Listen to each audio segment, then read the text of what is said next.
Start करने जा रहे हैं हम लोग सेकेंड चैप्टर क्लास 9 का आईसीएसई बोर्ड के हिसाब से। Chapter name is business activities. इसमें हमें पढ़ना है definition of the business activities, characteristics of business activities, classify the types of the business activities and the types of the industry, there meaning and examples. इसके अलावा हमारे syllabus में कुछ भी नहीं है, हम डिफरेंसेस एक्स्ट्रा पढ़ सकते हैं। अब आते हैं टॉपिक पर। What is business. पहला आता है business is an economic activity.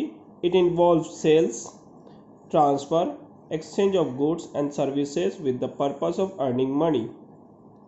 Business activity एक ऐसा इकोनॉमिक एक्टिविटी है जहाँ पर सेल, ट्रांसफ़र, सेल का मतलब आप लोग जानते ही हैं, किसी गुड्स का ओनरशिप को ट्रांसफ़र करना। गुड्स ट्रांसफ़र करना मतलब हम एक प्लेस से दूसरे प्लेस किसी को गुड्स दे दिए हैं। एक्सचेंज, किसी चीज़ के बदले में हम लोग एक्सचेंज कर रहे हों, चाहे गुड्स हो या सर्विसेज। लेकिन ये जो एक्टिविटी करेंगे हम, अर्निंग मनी, इसी पर्पस के लिए हम लोग करेंगे, उसे हम लोग कहते हैं बिजनेस एक्टिविटीज़। ये जो बिजनेस एक्टिविटीज़ होती है, 3 टाइप्स की बिजनेस एक्टिविटीज़ होती है। पहला आता है, ये देखिए दिख रहे हैं, ये एक्टिविटीज़ 3 टाइप की होती है जो इकोनॉमिकल एक्टिविटी है, जिनमें से हम एक पार्ट पढ़ने जा रहे हैं बिजनेस एक्टिविटी।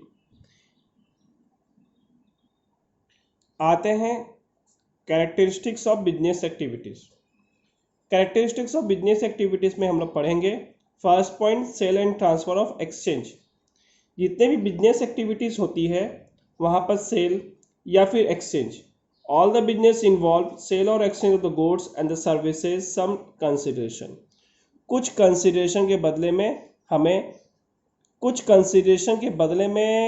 हमें ट्रांसफ़र करना पड़ता है, एक्सचेंज करना पड़ता है, सेल करना पड़ता है।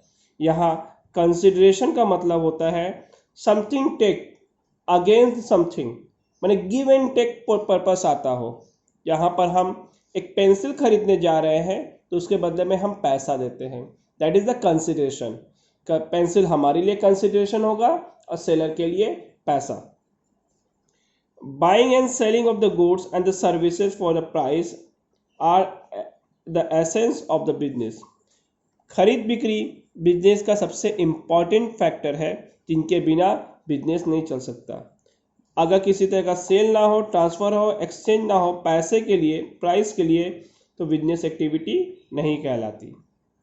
जैसे हम खाने के लिए कुकिंग करते हैं तो वो बिजनेस एक्टिविटी नहीं है, लेकिन कुकिंग करते हैं सब बेचने के लिए। जैसे रेस्टोरेंट में कुकिंग होती है फूड्स, वो होती है सेल पर्पस के लिए, वो बिजनेस है। लेकिन जो आपके घर में कुकिंग हो रही है वो सेल पर्पस के लिए नहीं कहलाती है। आते बात dealings in the goods and the services. Every business enterprise produces and buys the goods and the services for selling them to the others. Goods may be consumer goods or producer goods. आते हैं हम second point में, dealing in the goods and the services. Every businessman enterprises produces or buys goods and services for the selling them to others। यहाँ पर हर businessman या फिर produce करता है या फिर बाई करता है, चाहे गुड्स हो या फिर सर्विस हो। ये गुड्स एंड सर्विस को बाई करता है, किस लिए? सेलिंग करने के लिए दूसरे को। गुड्स 2 तरह के होते हैं, कंज्यूमर गुड्स और प्रोड्यूसर गुड्स। कंज्यूमर गुड्स का मतलब होता है ऐसा गुड्स जो डायरेक्टली कंज्यूमर उसको यूज़ कर लेता है, use mean for the direct use by the ultimate consumer, जैसे ब्रेड, क्लोथ, शूज़ एट्सेट्रा। इसे हम डायरेक्टली कंज्यूम कर लेते हैं, अपने पर्पस में, अपने यूजेस में ले आते हैं। बट प्रोड्यूसर गुड्स ऐसा गुड्स होता है जो production of the consumer goods, जो हम कंज्यूमर गुड्स को बनाने के लिए हमें ये गुड्स की ज़रूरत पड़ती है। जैसे मटेरियल, मशीनरीज। ये जो मशीनरीज और मटेरियल जो एग्जाम्पल है, ये ऐसा एग्जाम्पल है कि इनके बिना हम और कोई गुड्स नहीं बना सकते। अगर आप कोई बैग बना रहे हो तो बैग बनाने के लिए आप जो इक्विपमेंट यूज़ करते हैं, वो इक्विपमेंट्स, वो मटेरियल, वो मशीनरीज, वो टूल्स आपके लिए प्रोड्यूसर गुड्स है। जो आपको हेल्प करता है कंज्यूमर गुड्स को बनाने के लिए। अ सर्विस एक इंटेंजिबल है, जिसे electricity, insurance and banking. Intangibles का मतलब होता है जिसे हम टच नहीं कर सकते हैं, जस्ट उसके यूजेस को हम फील कर सकते हैं, उससे हम बेनिफिट पा सकते हैं। जैसे इलेक्ट्रिसिटी को हम टच नहीं कर सकते, बैंकिंग सर्विस को हम टच नहीं कर सकते, इंश्योरेंस सर्विस को टच नहीं कर सकते, टीचर्स की सर्विस को आप टच नहीं कर सकते, बट आप उससे बेनिफिट ले सकते हैं, आप उससे अपने लाइफ में यूजफुल तरीके से उसे कंज्यूम कर सकते हैं। तो ये है सर्विसेज। ये डीलिंग करता है आइदर कंज्यूमर गुड्स और प्रोड्यूसर गुड्स और सर्विस पर। रेगुलर डीलिंग, बिजनेस में हमेशा रेगुलर डीलिंग चलती रहती है। रेगुलर डीलिंग का मतलब यहाँ पर हम हर आए दिन, हर कुछ समय के ट्रांजेक्शन के कुछ समय के बाद यहाँ पर ट्रांजेक्शन्स होती रहती है। Business involve the series of dealing. A single transaction can not be called business. Recurring purchase and the sale of the hallmark of the business. Example भी दिया हुआ है। एग्जाम्पल से पहले ये पॉइंट बताते क्या है। यहाँ पर यहाँ पर आपकी डीलिंग कॉन्टिन्यूअस चलती रहेगी, कुछ इंटरवल के बाद, कुछ समय के बाद, या कॉन्टिन्यू चलती रहेगी। अगर एक सिंगल ट्रांजेक्शन आपके दिन भर में होता हो तो वो बिजनेस नहीं कहलाता। Recurring purchase and sale. Recurring purchase and sale का मतलब होता है जो कॉन्टिन्यूअस सेल होता रहता है, जहां पर बिजनेस का हॉलमार्क का खरीद और परचेज होता रहे। जैसे एग्जांपल, अगर कोई पर्सन ओल्ड स्कूटर को बेचता है तो वो बिजनेस नहीं कहलाता, वो आपका पर्सनल सेल एंड परचेज है। लेकिन वही अगर स्कूटर हर वक्त सेल होता हो, जैसे बाइक की शोरूम है, स्कूटर बाइक कार के शोरूम, वहां पर देखिए अक्सर सेल होती रहती है, तो वो बिजनेस है। अगर हम अपने पुराने फर्नीचर और कार की सेलिंग करें, वो बिजनेस नहीं है, क्योंकि हम वो एक बार सेल करेंगे, बार बार नहीं। नेक्स्ट आते हैं हम रेगुलर डीलिंग, ये हो चुकी है। Next point, profit motive. यह बिजनेस चैरिटी पर्पस के लिए नहीं की जा सकती है, चैरिटी पर्पस के लिए नहीं होती है। बिजनेस का प्राइमरी ऑब्जेक्टिव होता है अर्न मनी, पैसा कमाना। पैसा कमाना इसकी मेन ऑब्जेक्टिव होती है, और वेल्थ को एक्वायर करना। इसीलिए अगर किसी बिजनेस में प्रॉफिट ना हो तो उस बिजनेस को सर्वाइव करना लंबे समय के लिए आसान नहीं है। इसलिए बिजनेस के एक्सपेंशन और ग्रोथ के लिए प्रॉफिट करना बहुत जरूरी है। ये प्रॉफिट सोसाइटी के थ्रू आती है। आप देख सकते हैं पॉइंट्स को। Creation of utility. बिजनेस ही एक ऐसा मीडियम है, बिजनेस ही एक ऐसा मीडियम है जहां पर यूटिलिटी क्रिएट्स होती है।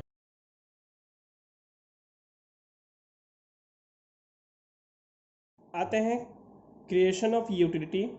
इस क्रिएशन ऑफ यूटिलिटी में बोला जा रहा है कि बिजनेस ने बहुत सारी यूटिलिटी को क्रिएट्स करती है। बिजनेस बहुत सारी यूटिलिटीज़ को क्रिएट करती है जिससे ह्यूमन बींग सेटिस्फाई हो सकते हैं। A businessman take the goods more useful to satisfy the human wants. It's adds time, place, form and the position utility to various type of the goods. बहुत सारे तरह की यूटिलिटीज़ में creates की जा सकती है, जैसे टाइम यूटिलिटी। टाइम के अनुसार जो यूटिलिटी क्रिएट करनी होती है वो। प्लेस यूटिलिटी, जहाँ पर जो चीज़ें, वस्तुएं या कोई गुड्स अवेलेबल नहीं है वहाँ पर वो गुड्स के अवेलेबल करवाना, उसके यूजेस में लाना। Form utility. फॉर्म यूटिलिटी का मतलब होता है यहाँ पर गुड्स को चेंज कर देना, एक मोड से दूसरे मोड में चेंज करना। जैसे हम गुड़ को या शुगर केन को जो हम लोग चीनी में कन्वर्ट करते हैं, शुगर में कन्वर्ट कर देते हैं, वो एक फॉर्म यूटिलिटी हुआ।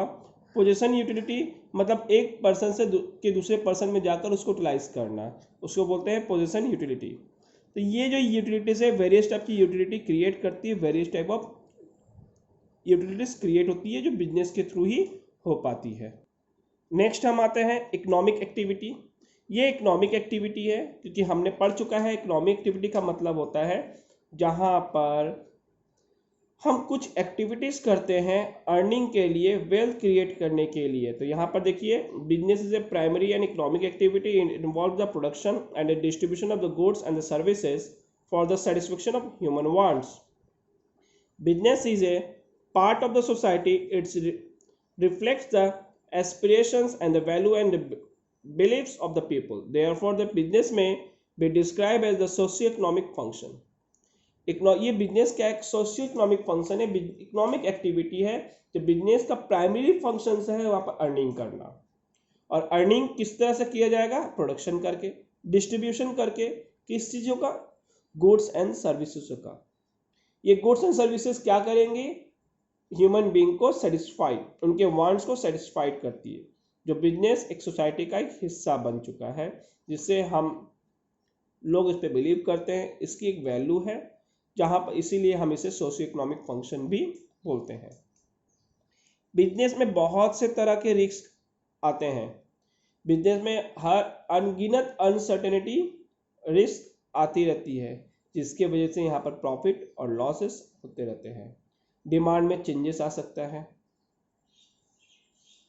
डिमांड में चेंजेस आने का मतलब अभी आप कुछ पसंद कर रहे हो, पब्लिक कुछ और पसंद करने लगे। चोरी होने का डर हो सकता है सामान का,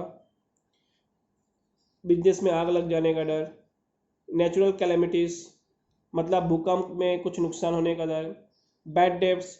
बैड डेब्ट्स का मतलब होता है अगर हम किसी को उधार में सामान दिए हैं, वो उधार में जो सामान दिए हैं उसका पैसा मुझे ना मिले, ये भी तो हो सकता है। इस तरह के रिस्क हमेशा होते रहते हैं बिजनेस में, जिसके वजह से डिमांड में चेंजेस या बहुत कुछ चीज़ें होती है। ये रिस्क अनगिनत है, अनसर्टेन है, जो बिजनेस में काउंट करना मुश्किल नहीं, यानी आसान नहीं है इन रिस्कों को बिजनेस के हिसाब से काउंट करना। कैरेक्टरिस्टिक्स हमने ओवर कर दिया है। अब आते हैं हम लोग बिजनेस एक्टिविटीज़ के टाइप। दो टाइप्स के होती है business activities, industries and the commerce. Industries क्या करती है? गुड्स को चेंज करती है, उसके मोड को चेंज करती है, और मोड को चेंज कर हमें यूज के लिए प्रोवाइड कराती है। ये है इंडस्ट्रीज। इंडस्ट्रीज के भी सेवरल पार्ट्स होते हैं। अब आते हैं कॉमर्स में। कॉमर्स एक ऐसा तरीका है जहाँ पर गुड्स की अवेलेबिलिटी, फ्लोइंग और बिजनेस को सपोर्ट करती है आगे के लिए, ग्रोथ के लिए। अब आते हैं इंडस्ट्रीज के टाइप में। इंडस्ट्रीज के type: extractive industry, genetics industry, manufacturing industry और कंस्ट्रक्शन इंडस्ट्रीज। ये जो चार तरह की जो इंडस्ट्रीज होती हैं, ये बहुत इंपॉर्टेंट इंडस्ट्रीज है बिजनेस के लिए। एक्सट्रैक्टिव इंडस्ट्री, इसका नाम से ही पता चल रहा है एक्सट्रैक्ट करना। They are extracting, this type of industry extracting from the earth surface. Earth surface के अंदर जो चीज़ें होती हैं वहाँ से वह एक्सट्रैक्ट करके निकालती है। जैसे मछली जो निकाली जाती है वो तालाबों से निकाली जाती है, नदियों से निकाली जाती है, समुद्र से निकाली जाती है। यहाँ पर भी ये एक्सट्रैक्टिव इंडस्ट्री है। लोहा, कोयला, ये सब जो चीज़ें हैं ये निकाली जाती है अर्थ सरफेस के अंदर से, तो जिसे हम लोग एक्सट्रैक्ट करके निकालते हैं और उसे यूजफुल पर्पस में लाया जाता है काम के लिए, उसे हम एक्सट्रैक्टिव इंडस्ट्रीज कहते हैं। जेनेटिक इंडस्ट्री, ये नाम बता ही रही है, ये जेनेटिक्स टू जेनेटिक्स आती रहती है। जैसे हम बोल सकते हैं पोल्ट्री फार्म, मुर्गी से ही मुर्गी आएगी, किसी और चीज़ों से नहीं। तो इसीलिए यहाँ पर जेनेटिक्स टू जेनेटिक्स जो प्रोडक्शन होती है उसे हम जेनेटिक इंडस्ट्रीज कहते हैं। ये जो दो टाइप की इंडस्ट्रीज बोली जा रही है ये प्राइमरी इंडस्ट्रीज है। इसी जेनेटिक इंडस्ट्रीज में एग्रीकल्चर भी आती है, पोल्ट्री फार्म भी आती है, क्योंकि ये जो है प्राइमरी इंडस्ट्रीज है। कौन सी इंडस्ट्रीज? प्राइमरी। आप नेक्स्ट पार्ट में पढ़ेंगे ही। आते हैं मैन्युफैक्चरिंग इंडस्ट्रीज। ये मैन्युफैक्चरिंग इंडस्ट्रीज क्या है? ये है ऐसी इंडस्ट्री जहां पर इनपुट को आउटपुट में बदला जाता है, यानी रॉ मटेरियल को फिनिश गुड में हम लोग कन्वर्ट करते हैं। आज हम भी कोई भी कपड़े पहन रहे हैं, क्लोथ्स पहनते हैं, वो क्लोथ्स डायरेक्ट बनकर नहीं, मतलब डायरेक्ट हमें मिल नहीं जाती है, उसे मैन्युफैक्चरिंग करना पड़ता है। उसे मैन्युफैक्चरिंग करने के लिए जो कॉटन आती है उस कॉटन से कपड़े बनाई जाती है, तब हम पहन पाते हैं।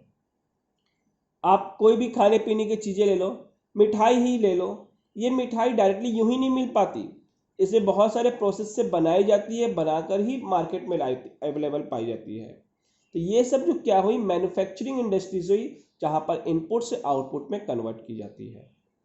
कंस्ट्रक्शन इंडस्ट्री, ये जो कंस्ट्रक्शन इंडस्ट्रीज है इनका काम होता है, ये इंडस्ट्रीज में हमारे जो इंफ्रास्ट्रक्चर हैं उनको बनाई जाती है, क्रिएट की जाती है।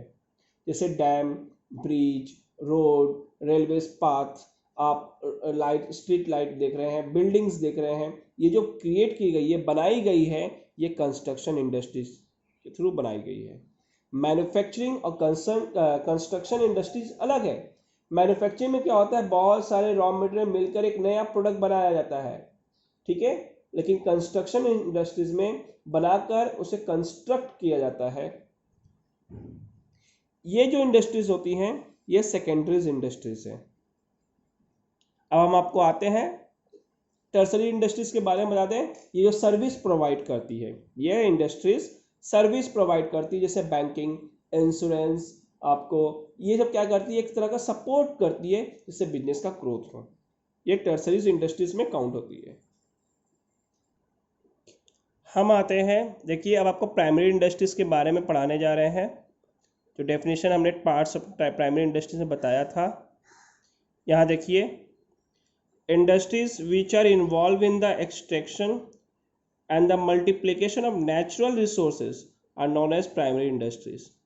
जो हमें एक्सट्रैक्ट करके या मल्टीपल्स नेचुरल रिसोर्सेज के थ्रू हम जो पाते हैं उसे हम लोग प्राइमरी इंडस्ट्रीज बोलते हैं। ये industries occupation of the people, original occupation है लोगों का, क्योंकि प्राचीन काल से ये बिजनेस, ये इंडस्ट्रीज चली आ रही है। ये जब they provide the raw material for the secondary industries, ये रॉ मटेरियल प्रोवाइड करती है सेकेंडरीज इंडस्ट्रीज को, ठीक है। और आप देख सकते हैं यहाँ प्राइमरी इंडस्ट्रीज दो टाइप की होती है, genetics and the extractive.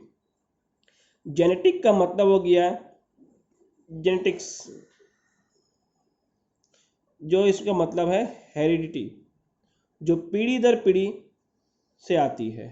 Genetic क्या है, इंगेज होता है रिप्रोडक्शन और the multiplication of certain species of plant and animals earn the profit for their sale, जिसे हम बेच कर प्रॉफिट कर कमाते हैं।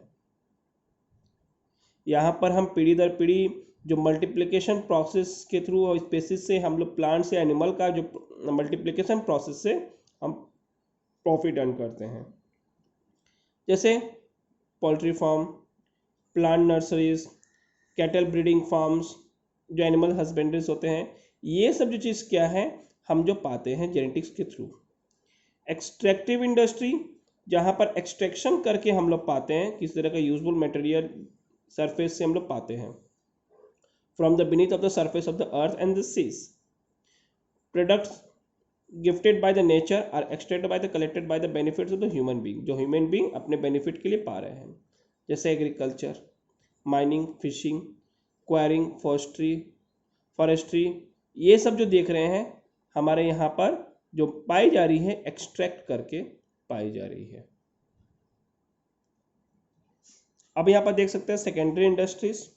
ये जो इंडस्ट्रीज है इंगेज होती है conversion of the raw material provided by the primary industries और कॉल्ड द सेकेंडरी इंडस्ट्रीज। आपने लास्ट जो टॉपिक था प्राइमरी इंडस्ट्रीज का, उसमें पढ़ चुके हो कि जो प्राइमरी इंडस्ट्रीज होती है वो सेकेंडरी इंडस्ट्रीज के लिए रॉ मटेरियल भी क्रिएट करती है। तो इसीलिए प्राइमरी इंडस्ट्रीज जो क्या करती है, सेकेंडरी इंडस्ट्रीज को रॉ मटेरियल प्रोवाइड करती है, उसे कन्वर्जन किया जाता है रॉ मटेरियल को जो प्रोवाइड की गई प्राइमरी इंडस्ट्री से कन्वर्ट करके जो काम में लाई जाती है उसे हम लोग कहते हैं सेकेंडरी इंडस्ट्रीज।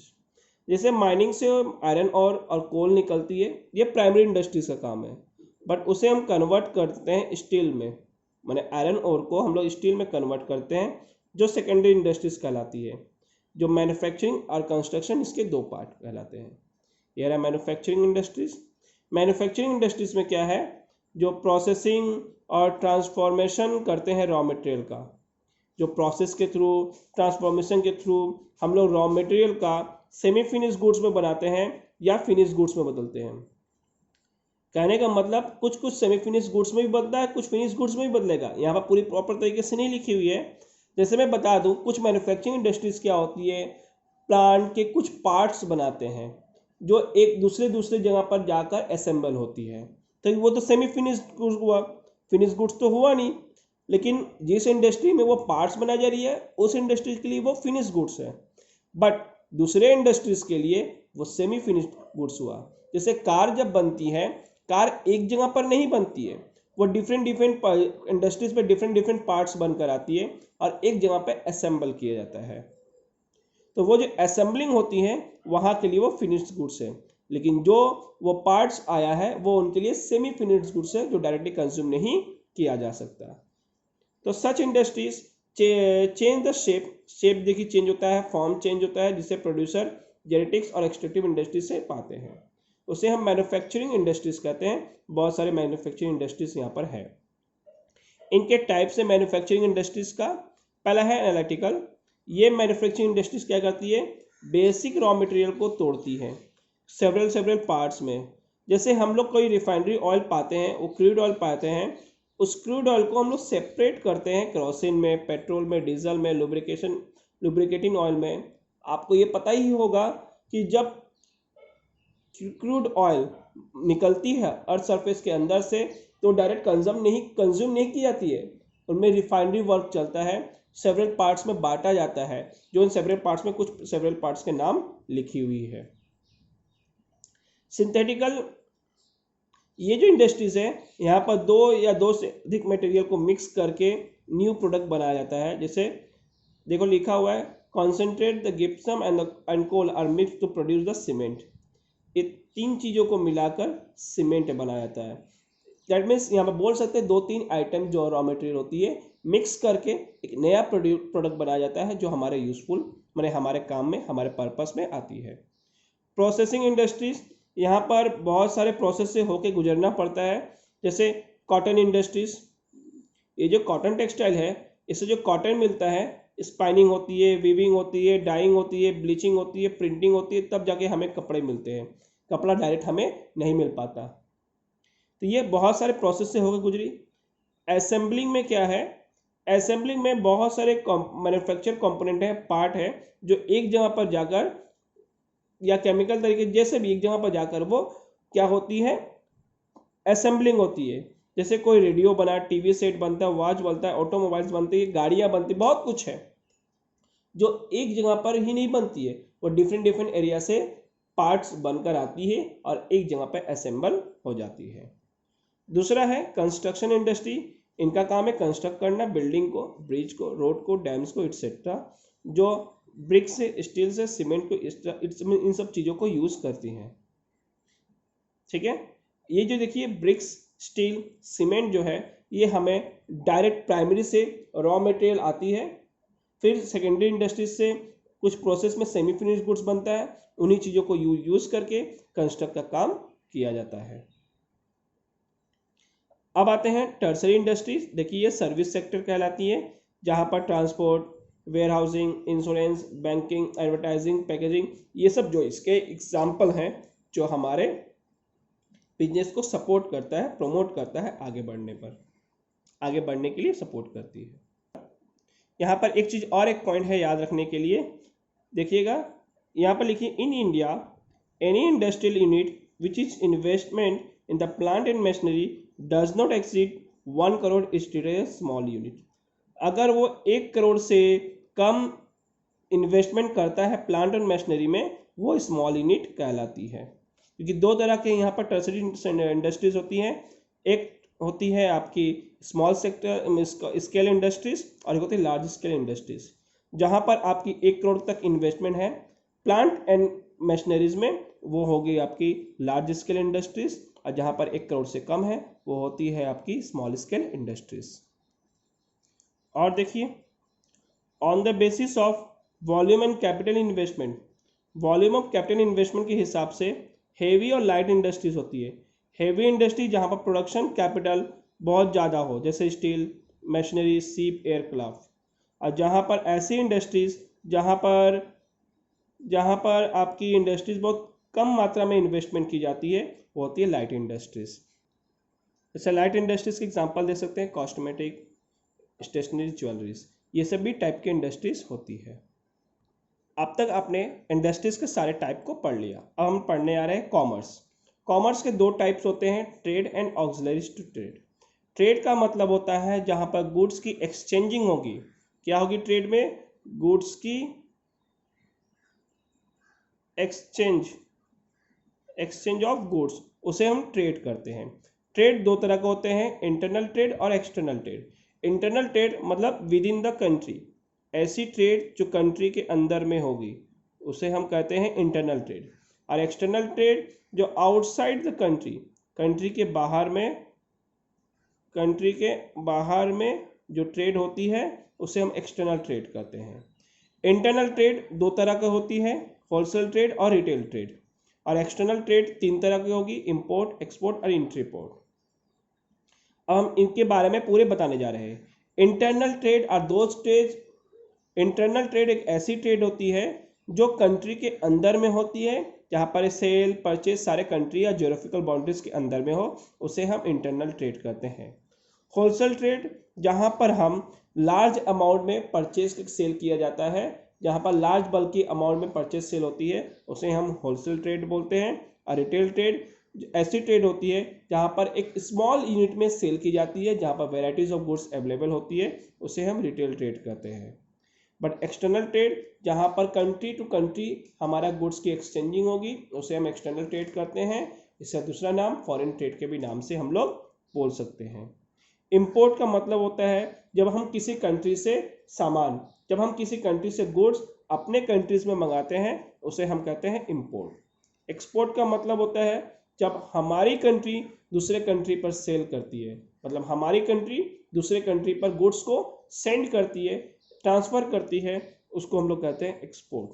एंट्री पोर्ट मतलब री एक्सपोर्ट भी बोल सकते हैं, इसका दूसरा नाम री एक्सपोर्ट होता है। जैसे मान लीजिए ये अमेरिका है, यूएसए, इंडिया, यहाँ पर हम लोग लेते हैं श्रीलंका। यूएसए से सामान इंडिया ने मंगाई, जब यूएसए से इंडिया ने सामान मंगाया उसे हम कहेंगे इंपोर्ट। और इंडिया ने सामान को श्रीलंका को सेल किया, इसे हम कहेंगे एक्सपोर्ट। ठीक है, जब हम एक्स कोमोडिटी को इंपोर्ट किए इंडिया में, उसी एक्स कोमोडिटी को हम सेल कर दिए श्रीलंका को, उसी को हम लोग बोलते हैं एंट्री पोर्ट यानी री एक्सपोर्ट। अब आते हैं ऑक्सिलरी ट्रेड में। ये जो चीज़ें हैं हमारे बिजनेस को सपोर्ट करती है, जो बिजनेस ग्रोथ में डेवलपमेंट में हमें प्रमोट करती है। जैसे ट्रांसपोर्टेशन, इसके बिना गुड्स की अवेलेबिलिटी अधूरी है। जो गुड्स जिस प्लेस में दूसरे प्लेस में जानी होती है, उस प्लेस की जो प्रॉब्लम्स हैं उसको सॉल्व करती है। वेयर हाउसिंग जो टाइम यूटिलिटीज क्रिएट करती है। ट्रांसपोर्टेशन में प्लेस यूटिलिटी का क्रिएशन होता है, वेयर हाउसिंग में टाइम यूटिलिटी का यहाँ पर क्रिएशन होता है।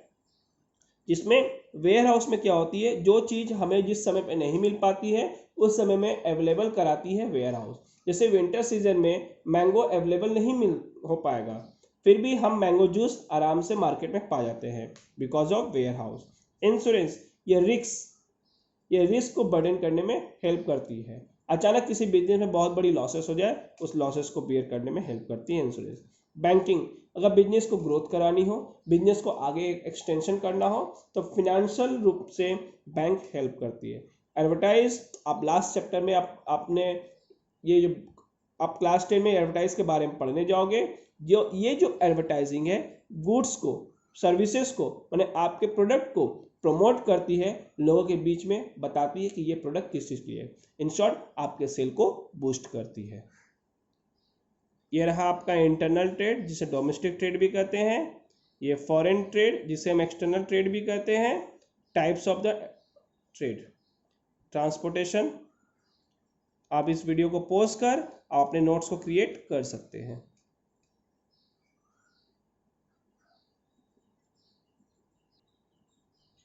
Where housing, banking, insurance, advertising, packaging. Packaging ले सकते हैं जो कंटेंट्स करती है, रैपिंग किया जाता है प्रोडक्ट को, जिसे प्रोडक्ट को सुटेबल तरीके से, सही तरीके से गुड्स को ट्रांसपोर्ट किया जा सके, वेयर हाउस में रखा जा सके, जिससे जिससे किसी तरह का डैमेजिंग ना हो और लोगों को अट्रैक्ट भी किया जा सके, वो है पैकेजिंग। आते हैं डिफरेंसेस में। Differences between industry, commerce and trade. What is the differences?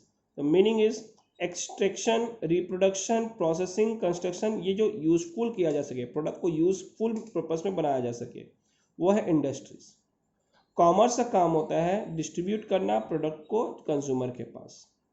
Trade का काम होता है बाइंग एंड सेलिंग सर्विसेज को बनाए रखना। स्कोप, यहाँ पर ऑल एक्टिविटीज कंसिस्ट होती है जो प्रोडक्शन माने गुड्स के प्रोडक्शन से रिलेटेड है। यहाँ पर ट्रेड और कॉमर्स के बीच माने trade and auxiliary to trade होती है, उनके बीच में जो सेल पर्पस होती है उसके बीच में जो गैपिंग होती है उसको पूरा करती है। ट्रेड का काम है इन्वॉल्व कराना परचेसिंग का, परचेसिंग एक्टिविटीज को बढ़ाना। कॉमर्स की ये जो सेकंड पार्ट आप देख रहे हो, ट्रेड मतलब होता है buying and selling. Auxiliary to trade ना जो बिजनेस को प्रमोट करी एडवर्टाइजिंग के थ्रू, बैंकिंग से बिजनेस को बढ़ाई जा रही है, इसके बीच की गैपिंग को फुलफिल करना होता है। कैपिटल यहाँ पर ज़्यादा लगता है, यहाँ पर थोड़ा कम लगता है, यहाँ पर स्टॉक रखने तक का ही कैपिटल लगता है। रिस्क यहाँ ज़्यादा है, यहाँ पर थोड़ा कम है, यहाँ पर भी थोड़ा कम है। यहाँ पर फॉर्म यूटिलिटी क्रिएट होता है। फॉर्म यूटिलिटी का मतलब होता है जैसे कॉटन से हम कपड़ा पा रहे हैं, जो कॉटन से कपड़ा में उसका जो रूप बदला है उसे हम फॉर्म यूटिलिटी कहेंगे। यहाँ पर टाइम और प्लेस यूटिलिटी का ही क्रिएशन होता है। जैसे वेयर हाउस में जब कोई सामान अवेलेबल नहीं मिलता तो वेयर हाउस में उसे स्टोर कर सकते हैं और उस समय हम अवेलेबल करा सकते हैं जो मार्केट में अवेलेबल हो। जिस जगह पर सामान नहीं है हम ट्रांसपोर्टेशन के थ्रू उस जगह पर सामान पहुंचा सकते हैं, जो प्लेस यूटिलिटी भी क्रिएट करता है। बट यहाँ पर पोजीशन यूटिलिटी क्रिएट करता है, एक पर्सन से दूसरे पर्सन के पास ट्रांसफर होती है, गुड्स एक्सचेंजिंग होती है। क्लासिफिकेशन, ये 4 टाइप आप पढ़ चुके हो। कॉमर्स का ये 2 होता है और ट्रेड का ये होम ट्रेड और फॉरेन ट्रेड होती है। बिगनिंग ऑफ यूटिलिटीज, कॉमर्स के स्टार्ट होते ही या ट्रेड के स्टार्ट होते ही ये इसकी वहीं पर बिगिनिंग होती है। बिगिनिंग आफ्टर इंडस्ट्री, ये इंडस्ट्रीज के बाद होती है, ये कॉमर्स के साथ ही साथ हो जाती है। ओनर को बोलते हैं इंडस्ट्रियलिस्ट। यहाँ पर जो कॉमर्स का काम करते हैं उसको मर्चेंट बोलते हैं और ट्रेड का काम करती है आपका जो बाइंग एंड सेलिंग, यानी बिजनेसमैन जो होते हैं, छोटे छोटे शॉपकीपर या बड़े शॉपकीपर जो बाइंग गुड्स एंड सेलिंग करते हैं, उन्हें हम कहते हैं ट्रेड।